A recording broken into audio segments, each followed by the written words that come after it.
សួស្តីបងប្អូនទាំងអស់គ្នាវីដេអូនេះផ្ញើជូនបងដែលជាអ្នកលក់កាហ្វេមិនថានៅតាមផ្ទះឬក៏តាមរទេះដែលលក់តាមផ្លូវបងបើសិនជាទឹកដោះគោ Teapot នេះផ្ទះលេខ 2 គេលែងនាំចូលយើងឈប់គាំទ្រវាទៅអាផ្ទះលេខ 2 នេះនោះពីព្រោះដោយសារចេះបងអាផ្ទះលេខ 2 នេះវាក៏មិនទៅជាឆ្ងាញ់ឯណាសម្រាប់យើងចាំបាច់ត្រូវតែប្រើវាទេបងអ្វីដែលយើងងាកមកប្រើវិញនោះគឺនេះបងទឹកដោះគោ Best Cow សម្រាប់បងអ្នកលក់កាហ្វេមិនថាតាមផ្ទះឬក៏តាមហាងឬក៏តាមលំអ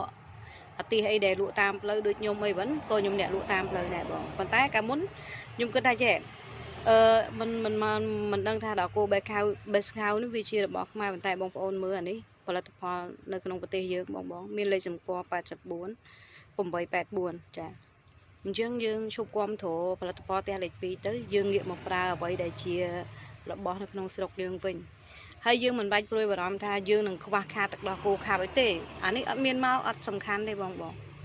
វាអត់មកអត់ទៅប៉ុន្តែនេះទឹកដោះគោ Best Cow ផលិតនៅក្នុងស្រុកយើងបងអញ្ចឹងវីដេអូនេះផ្ញើជូនបងអ្នកលក់កាហ្វេជួយគាំទ្រផលិតផលក្នុងស្រុកអរគុណច្រើនបង